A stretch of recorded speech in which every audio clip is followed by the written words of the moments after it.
My name is Connor Steinberg, and I'm your host, and we have an absolutely amazing guest today. Now, this is someone I personally look up to, and I would recommend that each and every one of you follow in his footsteps. Now, he's well-known as a world traveler, and how can he do this, guys? It's because he's a world-class real estate investor, entrepreneur, and businessman, right? He retired himself early if he wanted to from building single-family cash flow properties. He's doing this up in the Richmond, Virginia market. And then he transitioned into being a developer, right? He's building residential and commercial developments all across the community up there. But that's not all. Most of y'all know him as a software developer, right? He created Rehabvaluator. It's helping tens of thousands of people all around the country figure out how to analyze properties and produce property sheets to take to the bank to get financing. If you've never heard of Rehabvaluator, you definitely have to look it up, and we'll show you how to get that at the end. But guys, I want to introduce you to my guest today, Daniil Kleyman. Strong intro. Look at you. I'm flattered, and probably will not live up to your amazing introduction, but thank you. You don't have to be so modest. Everybody knows Daniil. Daniil is he's a great guy, and I've looked up to him for a number of years. And this is going to be a really good episode. So if you're driving your car right now, turn it up and listen to what he has to say. But I'm going to let him give him a little chance to kind of tell how he got here. He immigrated with his family in the early 90s, and he quickly found himself into the finance world. I know you guys are trying to boo right now, but give him a break, right? He found his way into real estate eventually and found the light. So, Daniil, go ahead and tell people kind of that transition from the Wall Street world into kind of how you got into real estate. Yeah, no, you summarize it. I am it's a classic story. I'm a poor Russian immigrant. I come here with no money on boat in '92. The '92 part is true actually, and no money is true. Yeah, we are basically refugees from Soviet Union, or right when it stopped being Soviet Union, the wall fell. '92, Russia. Pretty ugly time, especially for Jews to be there. So we couldn't get out quick enough. Came here, moved to Virginia, got a good education, went to good college. What do they do in college? They simply channel you into some sort of a career, right? That's all that colleges teach. I mean, there's no entrepreneurship being taught in higher learning. They groom you to be if you're lucky, a highly paid employee somewhere. But these days, it's, you're lucky to get a job coming out of college anywhere, even at Starbucks. But, I couldn't get out of Virginia fast enough. I wanted to move to New York and be back in the big city. So I took a job on Wall Street, worked for a number of firms in finance on different trading floors, in bond sales. Then I worked in bond trading. Then I worked in bond deal structuring. And that was my last job, was at Bear Stearns. I was a deal structurer. We worked on some pretty seriously complicated deals right up until the market fell apart. Bear Stearns got collapsed, got bought out by JP Morgan. And at that point, I was just kind of fed up with it, right? Because I think that's the nature of working for other people. You can do everything correctly. You can climb the corporate ladder. You can do everything right, and then something happens that's completely outside of your control, and you get screwed. Yeah. And there you are, having done everything right for the last 5-6 years, and networked with the right people, done a really good job, worked 80-90 hours a week, and through absolutely no control of your own, boom, you're back to square one.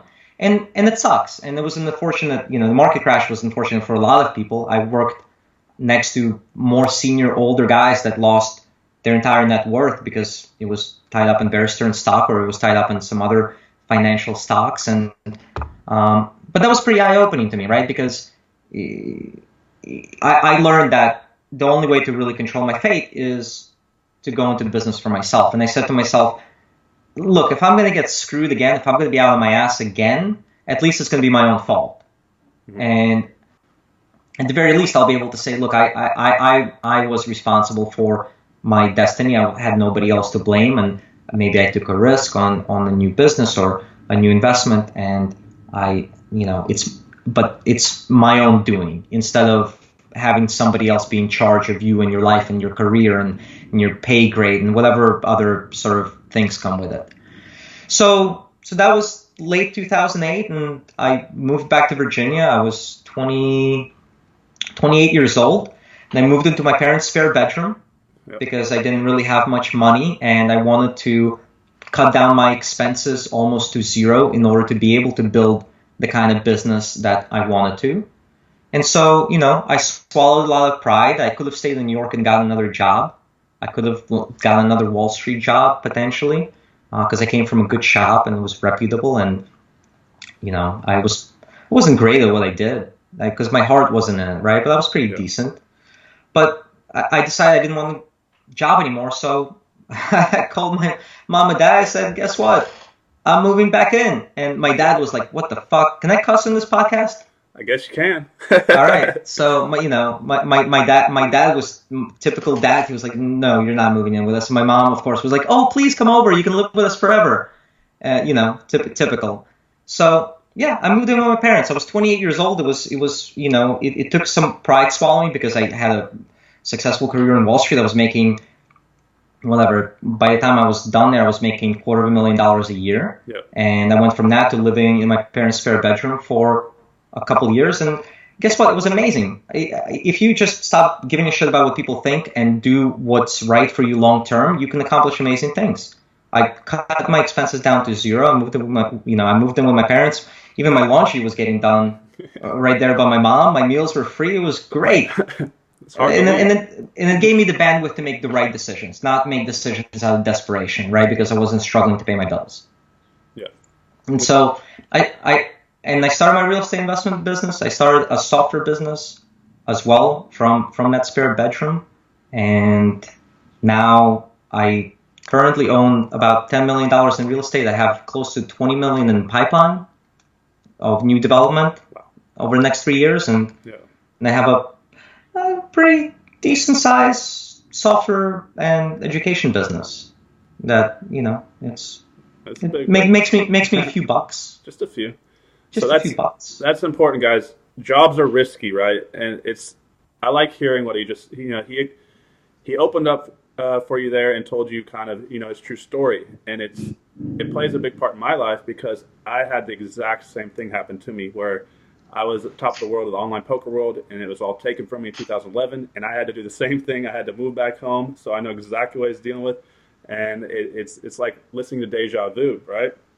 But I know a lot of you are in situations where you feel like it's out of your control, but real estate is a great way to change your life. And Daniil did just that, right? So he started his real estate business. He's up in the Richmond, Virginia market, and he's did so in a unique type of market. And he had a strategy going in, and he was turning the neighborhoods around and creating value for the community. And can you tell them kind of the type of houses you were looking for? And I know you like to buy around the VA, Richmond, Virginia, like the college, or? Yeah, I'm mainly downtown Richmond, Virginia, and that's really been the only place where I've invested. I started off literally buying single-family house at a time. I mean, I'm happy to kind of tell your subscribers how I started out and sort of build the portfolio, but it's a pretty simple business model. At the time, I didn't have any credit. Well, I mean, I had credit, right? I had a good credit score because I've always been responsible about that.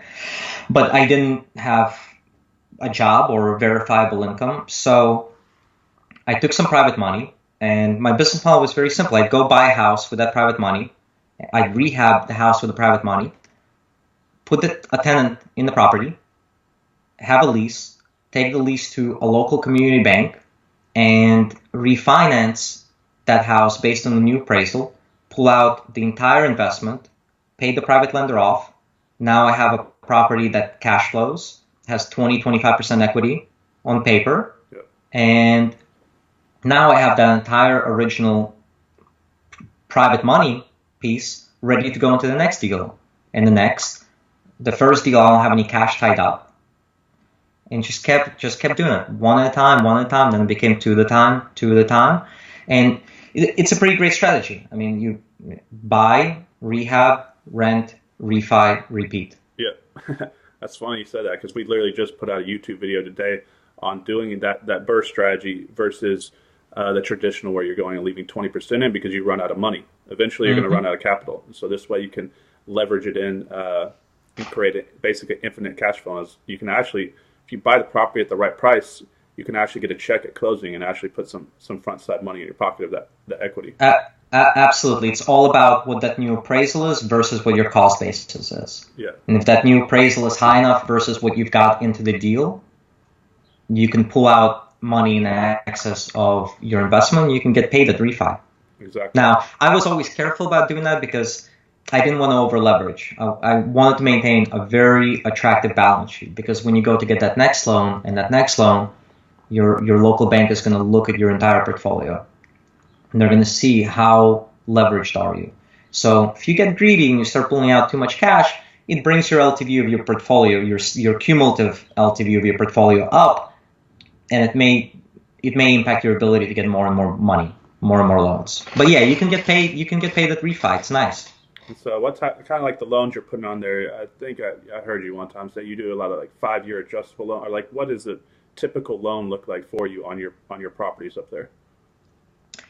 My bank loans are all with local community banks, and local community banks, the advantages of dealing with them is they're portfolio lenders. It means that they're lending their own money. They're not selling these loans into the secondary market, which means because they're not selling these loans into the secondary market, these loans don't have to check the Fannie and Freddie check boxes, right?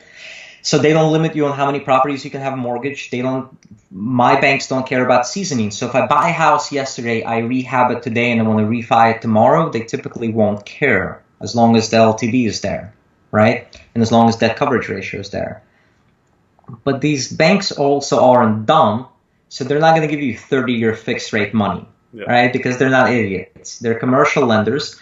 So typically the loans I get are amortized over 20 years, but they'll have a 5-year call or a 5-year arm, which brings with it some interest rate risk, right? Versus private money, for example. So there are some downsides and upsides to using local banks versus private money. With the bank's advantages, you can scale, right? I've got a bank that I can call, and I'll have $1 million tomorrow for a construction project. It's harder to do with private money. I mean, you got to go out, and for $1 million, you're going to have to pool money. You're going to have to create a fund, pull that money together, and go through a lot of paperwork. So, I mean, there are trade-offs. Okay, can you kind of explain for them a lot of that there? Because they hear, debt coverage, debt to income ratio. Can you kind of explain to everybody kind of what the banks are looking for on that to be appealing for the bank to want to loan on property for you? Because a lot of people are trying to get bank loans, but they keep getting turned down. They don't understand, and maybe you can help clarify that a little bit for them. Sure. Yeah, that coverage ratio is simple. It tells the bank how well will your income cover your note. So they're typically looking for a 1.2 to 1.3 debt coverage ratio. That means your net operating income, so your rent minus your expenses, should be at least 1.2 times your mortgage payment every single month. Yeah. Okay. Thank you for that. And it's just a matter of, do you have enough income being generated by the property to cover the debt, or are you bleeding cash? And you yourself should want to have a 1.2 to 1.3 debt income ratio. I mean, if somebody wants to lend you at 1 or less than 1, don't take that money. I mean, you're going to bleed cash, and you're going to run a pretty high risk of, if you got to cut your rent or if you have a vacancy, you can be in trouble. Yeah. Okay, that's some great advice. Now, this is something I want to touch on because you went out there and you built a really quick portfolio. You kind of, I guess you could say, retired yourself early as far as numbers on paper, right? You're making enough money to have a comfortable life, but you didn't want to just stop there. And as you were kind of building that portfolio, you started working on, Rehabvaluator, right? So if you guys haven't ever heard of Rehabvaluator, you definitely need to check it out. Now, it's a great piece of software. And I've always wondered, kind of the way that you wanted to go into doing this. Did you just plan to do it? Like, I'm going to go and create this? Or is it something that you build out of necessity for your own business that you just kind of put together, and then you were like, wow, this helps me. This is going to help other people. And then you decide, I got something on my hands here. Now let's see if I can help a lot of people. Or how did you kind of go about, the Rehabvaluator process? Yeah, I originally built it from my own business because my background is in building financial models and building spreadsheets and financial analysis, right? So I built it for my own business, and I showed it to a couple of people. And I mean, the software has evolved tremendously since that original version of what I built. But yeah, I mean, I didn't really intend to have a software business from the beginning, but I showed it to a few people, and they really liked it. They started using it, and they said, hey, you should figure out how to sell this and make it available to real estate investors. And I didn't know the first thing about building a software business or marketing online or building websites or sales funnels and running traffic and writing copy and whatever else comes with the business. And I mean, there's a lot of different components to it, shopping carts, merchant accounts, whatever. And just slowly over time figure it out and just started kind of, I bootstrapped it. I didn't raise any money. I mean, I'd make a few sales. I reinvested back in the business, make a few sales, reinvested back in the business. And like the beginning is an exciting time. You make a few $100 in a month and you're like, oh my God, that's amazing. Big time now. You know, oh yeah, you walk around with that, shit-eating grin on your face like you've just discovered, a different planet. And it's an exciting time. So, I mean, but that's how it started. It grew very organically and it just resonated with a lot of people. And our user base has grown tremendously since then, and it started off being spreadsheets. Now it's a cloud-based software program that you can log in and you can access on your phone, you can access on any device, and I've reinvested at this point hundreds of thousands of dollars back in the business, and it's really grown. And we've got a sort of really loyal following and great testimonials, and it's been fun. It's been fun to it's been a fun ride, right? It's never. I think the one thing I can say is that I never built the kind of business for myself where I'm ever under pressure to make sales or to make money, right? I do it because it's fun. I don't have investors. I don't owe money to the bank. And so it's, I get to do what I want to do. It's kind of nice. Yeah. So I actually have Rehabvaluator and I had it for a long time. And I think it's, a great program. All y'all should check it out. Now, kind of give them a breakdown of some of the big points on what it can do for them. So it's a great for calculating costs. And he's actually got multiple different versions of it. You have your rental valuator, JV valuator. It's basically a tool that can help you in your business when it comes to working with private lenders or even the banks. I know people that actually take it to the banks, right, for their presentation to get loans. And you can kind of give them a couple quick points on how it can benefit them as an investor if they're new in the business starting out. Yeah, so it does a couple of things. I mean, there's a Mac software calculator that helps you crunch offers. There is marketing materials within the software that let you create marketing materials for your wholesale deals. So if you are, let's say, out in the field, you put a deal under contract, you can plug it in on your phone, create a marketing flyer, you can press a button, syndicate it to social media, you can get a unique link for your marketing presentation, stick it in your text message app, blast it out to your buyers list while you're out in the field, and by the time you've left the property, having shaken the seller's hand, your deal can already be in the hands of your entire buyers list. Yeah. There's a section on the site where you can publish your deal on our site as well, and that gets in front of thousands of people on our platform. So on the wholesaling side, the marketing component is very powerful. If you're looking to raise money for your projects, there's a whole separate section there that lets you create deal funding presentations that you can send or you can bring with you to private money lenders. You can send it to hard money lenders. We use it to present to banks. And it's essentially, it cuts through all the bullshit, right? Because you're showing your private lender what they want to see about the deal and none of the noise. Yeah. Here's how much I'm looking to borrow versus the value. Here's what you're going to get paid in interest. Here are the points. Here's what you're going to make to the penny. Here's some pictures. Here's some comparable sales. Here's a detailed rehab budget. And especially for people that are newer, it's a huge credibility builder. Yeah. And it gets you funding, right? Because now you're allowing your lenders to touch and feel the deal. Basically, they can look at that presentation. They can see every number. They can see pictures. It becomes real in their eyes. So it's a very powerful fundraising tool. Yeah. For your deals. It's great. It just makes things simple for you guys, right? It takes all the hard work that you'd be doing on pen and paper and puts it in one spot and presentable for someone else that you can easily print out. Or now it's like you said on the cloud that you can just simply, and to be able to have that power as a wholesaler to get out to your buyer's list quickly. It just helps you in your business immensely.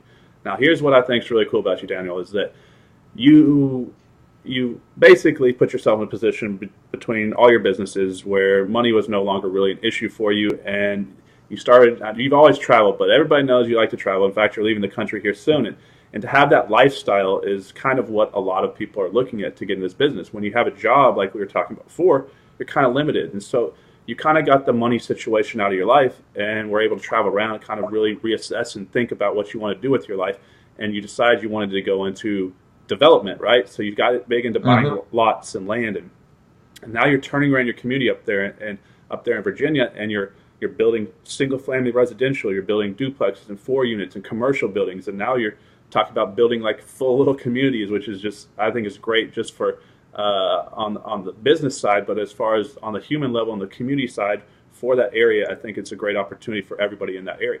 Can you tell people kind of, your thought process on how you transition from, just being kind of a single family landlord to big time commercial developer and anything that kind of got in your way during that process?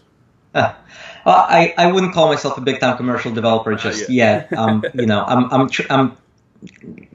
evolving, and I'm making every effort to evolve into that. So I've got projects in the works now that are bigger on the commercial side. But look, it's a matter of what the market affords in terms of opportunities. And there were opportunities 2-3 years ago to buy infill lots cheap where people weren't really paying attention to them yet. Everybody was hunting for houses, but people were still ignoring land. And to a degree, that's still happening in a lot of markets where people aren't paying as much attention to land. Yeah. So part of it was what the market presented, right? I was able to buy, and I still am able to buy land at the right prices. And I started building ground up. I got kind of tired of rehabbing, but I wanted to keep adding properties to my rental portfolio. So I started building a couple of duplexes at a time, ground up, new construction. And it's great. New construction process is more predictable. Timeline is actually shorter than doing gut rehabs. I mean, I spent probably 5 years doing nothing but gut renovations. I mean, ripping everything out of a house, inside, outside, and redoing everything, which, it's nice because you end up with a pretty low maintenance property at the end, but the process is a pain. Yeah. So new construction, your timeline is shorter, it's more predictable, and you end up with a really good quality high-end product that in turn attracts really good tenants, high rents, and then if you build it correctly, you don't hear from them for a couple of years. They stay because it's nice property, and you don't get maintenance calls.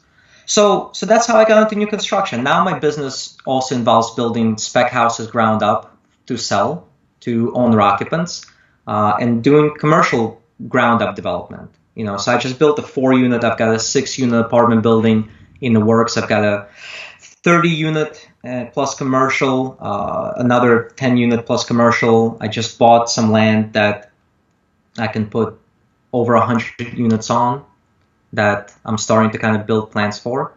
And so one part of it is what opportunity does the market afford you? The other part of it is what makes you happy, right? What gets you excited? And what gets my juices flowing is like creating something from scratch that wasn't there before, and something that's going to be around for 60, 80, 100 years. Yeah. And maybe long after I'm gone, it'll still be around, right? And it's something that I can build, and it truly impacts how people live. And now, I'm working on mixed use projects, and so I'm building places where people can live, work, play all together, right? And it's community, but it's also more of just, I don't know, for me it's exciting. That's what kind of gets my juices flowing. It's not as much about the money. I mean, you still want your projects to be profitable, obviously, but it's not about the dough. Yeah. So, right.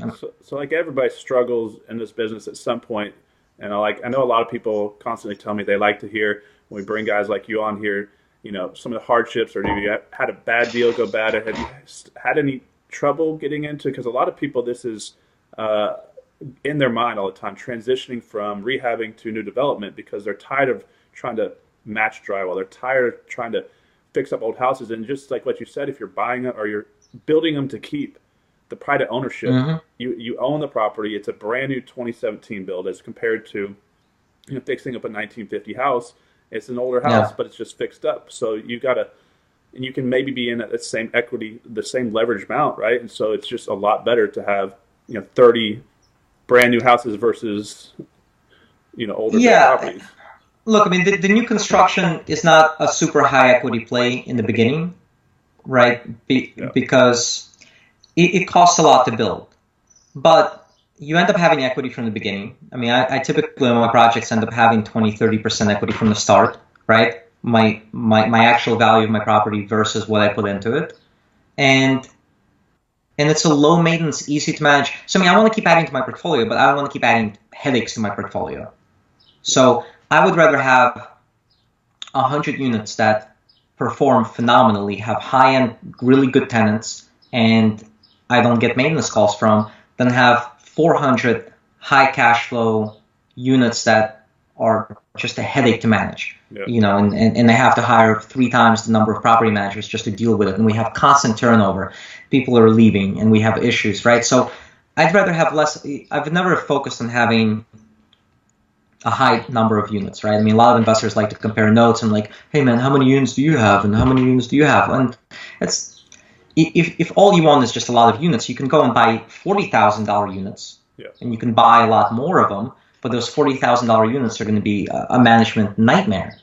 So, for me, it's not about quantity. It's not about how many units I own. It's about, again, quality of life and having, and frankly, it's about, for me, like, I want to build that kind of stuff where I live, right? That's when I build rentals that I myself would live in, right? So I like to have my finishes be high end and nice, and room sizes be the right size, and flooring be nice, and I'll spend a little more money on fixtures and spend a little more money on kitchens, but what you end up with is a really nice product that you're actually excited to walk into. So there's value in having pride of ownership. Not everybody wants to be a slumlord, right? Some people do. You make a lot of money. That's one thing I can't. I've been accused of many things, but that's not one I've been accused of ever. I hope, unless it was behind my back, in which case that's messed up. Now I know, don't you even live in one of the ones? I know it's either one you fixed up but you could probably live wherever you want. But I think don't you live in a fourplex, or have you moved out there? I know you got married. So we're about to move out, but I still live in a 4-unit building in one of the apartments that I renovated. So we're looking for a house now because I did get married. But I live in one of my apartment buildings, and which is a great idea, because so you can do this with a duplex or a 3-unit or a 4-unit. So when you're trying to build your business, you can live and have the cash flow from the other tenants offset your own payments. So you're basically living for free and cash flowing, especially in a 4-unit. You're going to bring in extra money. And I know when business owners are starting, cash for marketing is tight. You need every dollar you can. So this is a great way to kind of expedite that process and live for free. Yeah, it's great. I mean, the other 3 units pay my mortgage, pay all my real estate taxes, insurance, maintenance, utilities, and I still have $1,000 left over every month. So actually, I get paid to live here. But that train is gonna leave the station soon once we buy a house. But for the last 5 years, it's been amazing. So I guess the moral of the story is don't get married, because life gets a lot more expensive apparently. I think that's the moral. You're still not married, right? Not married yet. There you go. Yeah, stay that way for a while. Life is cheap for now. It's a good thing. Are y'all building your house, or are you gonna just buy one, or? No, we're probably just gonna buy one. Yeah. I mean, again, for me, I've become very stingy about my time, and so I can spend the next 6 months building my own house, or I can spend those 6 months working on my businesses, and whatever money I save by building my own house, I'll just make twice that working on my businesses, right? So we'll buy something, and I'll focus on continuing to do what I should be doing, right? Yeah. So he just brought up his time, which is as you get more successful. When you start your business, you have plenty of time, but as you get more successful, your time gets limited. And we were talking earlier about how he made a great decision to hire a property manager. And I know a lot of y'all are out there. You're kind of at breaking point. Do I hire one and give up the extra money, or is it worth, what I'm saving in time? And can kind of give your experience with that. And because I know you said that really helped you out, free up a lot of your time, which can allow you to focus on other parts of your life. You're getting married. And, you're probably going to have little Daniels running around here soon. And it's in the near future. The property management hire has been huge for me, and I'll guide your listeners through the math, right? For me, it was a matter of, I managed everything myself, and a lot of my time went to property management, leasing, everything else. And for me, the math was simple. What does my annual rent roll have to be, where I can carve off 6 or 8% of that rent roll, and that can support a property manager's salary? So the way to think about it is, let's say you have 20 units your only really option right now with 20 units is to outsource them to a third-party management company. Yeah. Because those 20 units won't support a full-time employee. So if you're outsourcing to a third-party management company, they're going to charge you 8 to 10%. Yeah. So let's say your portfolio grows to 50 units. Okay, what's that rent roll? Take 6 or 8% of that, and if that 6 or 8% supports a salary for your own in-house property manager, do that all day long over outsourcing to a third-party management company. So for me, I basically said, my rent roll needs to get to $1 million a year. Then I can carve off 6%, $60,000, and I can support a property manager's salary, benefits, car, etc. So how long until I can get to that $1 million rent roll? And what really ended up happening is I was nowhere near that $1 million rent roll, and I said, shit, I can't deal with this anymore. I'm just going to hire somebody before I'm ready and before I can fully support them, right? And so I hired them when I was still at like $600,000 a year rent roll, right? Does that make sense? Yeah. So I hired them before I was ready. I carved out a bigger property management fee out of my rent than 10%, but it allowed me to then grow faster, and it allowed me to grow much faster to the point where my rent roll was $1 million, and I could take that management fee per property down to 6%. So does that make sense? Yeah, that makes sense, because like constantly I'm asked, do I hire an assistant, or do I hire virtual assistants, or do I hire property management companies, or do I hire a CPA or someone to do this, or do I do it in-house? And everybody always wants to fight it because they're so focused on the front end costs. But every time I've made that jump to hire an assistant or to hire a CPA, it's freed up so much time. It allows you to scale. Absolutely, and it's just going to increase your profits and scale your business quicker. So if you're kind of at that mindset, do I make that jump? Yeah, it's scary, and yeah, you're going to have to take that leap and put a little bit more money up, but it's going to be better as long as you hire the right people and not someone that's going to, that's important. And then look, it slows you down for a little bit because you've got to spend time training them, right? Yeah. But I like the idea of having an in-house person because now he does everything the way I want to, right? He manages properties. He's only accountable to me. He's not distracted by other properties. Our interests are very much aligned, right? So versus having a third party. Now, I know there are good third-party management companies out there, and people have had good experiences with them, but that's just my personal opinion. I'd rather have somebody in-house for that. Yeah. That's purely accountable to me. Yeah, because he's got more control. Because I know a lot of people have had problems with big property management companies, them going kind of rogue on them and kind of doing whatever they want, ordering, new HVACs, and you get a $6,000 bill when you could have done it for $3,800, and then they're like, well, so you got to. The way he's doing it, he has a little bit more control over the situation. So it's.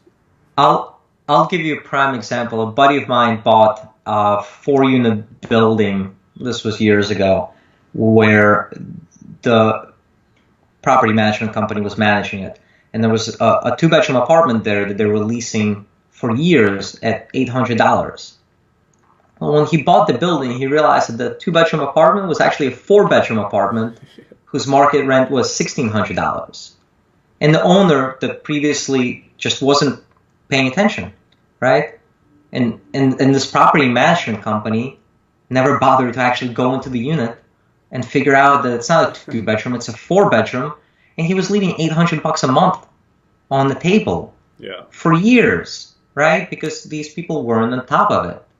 Something that any decent property manager should have picked up on, right? That it's got 2 extra rooms.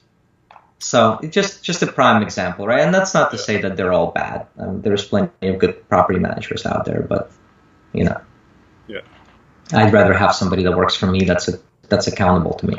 Yeah, I think that's a great idea. Okay, so you took off in the single family world. You created a ton of cash flow. You started Rehabvaluator. You went into land and developing commercial and residential.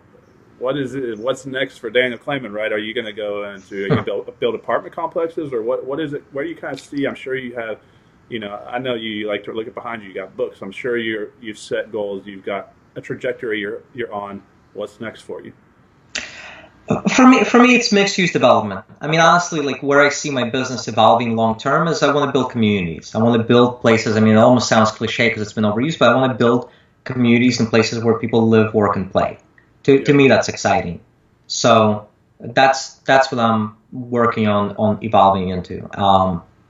Apartment buildings or mixed use. So, like I won't rehab a single family home anymore. I just won't do it.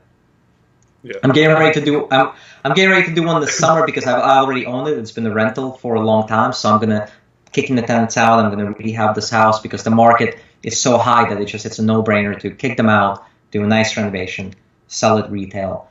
So I'm getting ready to do a single family rehab this summer, but it's like the first one in years, and I just won't touch them anymore because it's a personal opinion. To me, it's not fun, right? To me, it's not what I want to do anymore. So yeah, I mean, I'm working on transitioning into bigger scale, impactful commercial development. That's what really gets my juices flowing. And look, and part of it is like a legacy thing, right? What can I do to make an impact on this world that I can touch, I can feel, and that's going to be around for a long time after I'm gone. Yeah. And for me, it's buildings. That's going to be, and then we have an education business and we're teaching people to invest, and we have software. And so that's a part of the legacy as well. But for me, like, how can I make a tangible impact on this world that can be felt and seen and that will be around probably after I'm gone, right? Or that I can pass on to my children and their children. And it's buildings. That's what, I'm like a kid that gets to play with Legos, and it's like this is fun. I get to build shit. It's interesting. So it's your real life video game, but you're actually making a change in the world. So I mean, I know what it's like when I just take a house and flip it and turn around. How it feels good to know that you've done something, but to take something out of the dirt and create something and drive by and say, "That's mine. I did that." It's got to feel good. So when is Kleyman Tower coming? Right, your 100 story. I get the first day, right, in the presidential suite, right? Yeah, I mean, look, I'm evolving into all of this slowly and very organically, right? I'm not a huge developer, and I'm not mega rich, and I'm not none of those things, and I'm not dying to be, right? I'm evolving as I learn, and to me, what's important is to do something this year that I didn't do last year, and to grow in a tangible way and get out of my comfort zone and do something new. And I'm also growing organically in the sense that I'm not bringing in a ton of outside capital, right? Like I'm mostly self-funded, where I have very strategic joint ventures with people, and that's how I'm growing. So I'm not going out there and raising a ton of equity to do a huge project. I would rather kind of organically grow into it as my finances allow me and my experience allows me. So I'm not doing anything. I'm not skipping a lot of steps. Does that make sense? Like I'm not jumping from 0 to 7. It's more fun for me to kind of go every step of the way. So I started off building single families, duplexes. I built a 4-unit. I'm getting ready to build a 6-unit. We're building a 30-unit. So I'm kind of taking my time before I get to 200 units or something crazy and huge. But by the time I get there, my knowledge base hopefully will be ready, right? And my experience level will be ready to tackle that kind of stuff. Yeah. So guys, he's done all this 2008 to 2017, right? So 8.5, 9 years. So you can see, he works really hard, but he's been able to go up the ladder, and he's just going to keep going up because eventually, you get bored with what you're doing. So it's just the next level. And I know you mentioned, I don't know, one time, are you doing lending up there right now? Or are you just doing joint venture lending? I know you said that you were starting to do more of that, or. Yeah, I'm not doing lending. I'm doing joint ventures. So there are certain deals where I'll be the passive investor. I'll buy land with cash, and then I bring in another builder that we partner on. Yeah. He builds houses, and we sell them in the joint venture. So and that goes back to leveraging my money rather than my time, right? I'd rather leverage my money and not have to spend time on a deal. So there are certain deals that I'm passive in, but I mean it ends up being a great return on my money. Right. So I mean, on an annualized basis, when I buy that land, they put it into a joint venture. I mean, my ROI on an annualized basis is 60+%. Yeah. So it's nice. Do you have anything coming for so I know as the market gets hot here in Dallas, right? We're in a real low inventory and there's a lot of scrapes getting done down. There's a lot of tear downs. Do you have something I know you've got JV Valuator, Rental Valuator, Rehabvaluator. Do you have something coming out that for potential wholesalers that would be, something like new development valuator or something where they can run the numbers and present them to a developer, or because there's some big wholesale deals happening here in DFW where they're getting, old houses that may retail for 600,000 ARV if you rehab the house, but if you tore it down and build a bigger house, you may do a new build for 1.3 million. And so there's some opportunity there. Yeah, you can actually use Rehabvaluator for that. I mean, it works just as well for new construction projects. I use it for all my projects. Your cost of land goes into your purchase price, and then there's actually a toggle in the software where you switch from rehab to new construction. Okay. And it changes all the terminology in the software, and so yeah, you can just use that. Yeah. Okay. This is the last thing. What's one good piece of advice? I know you got a lot of great advice, but what's one thing you would tell some of these new investors? Because most people, are listening, trying to change their life and follow in your footsteps. And if you could kind of go back in time where you were at and kind of stand there and talk to your old self when you started out, what would you tell our listeners? I'd say, despite all this technology that we're inundated with, don't forget that real estate is really a relationship business. It's a local relationship business first and foremost, and focus on one market when you're starting out. Focus on getting to know that market and getting to know everybody in that market. Go out and build relationships. And this goes for wholesaling, this goes for private money. If you're out there raising money, if you're trying to wholesale, if you're hunting for deals, focus on one area. Focus on getting to know and building relationships with everyone in that area and become known for one thing, one strategy. Yeah. Don't start out doing 16 different things, right? We get this all the time. People say, oh yeah, I'm going to wholesale 20 deals this year. I'm going to fix and flip 5 houses. I'm going to buy 16 rentals. No, just get really good at one thing, then evolve into something else, or then add something else to your tool belt or to your repertoire. Don't start out doing 5 different things in 6 different markets. Build relationships.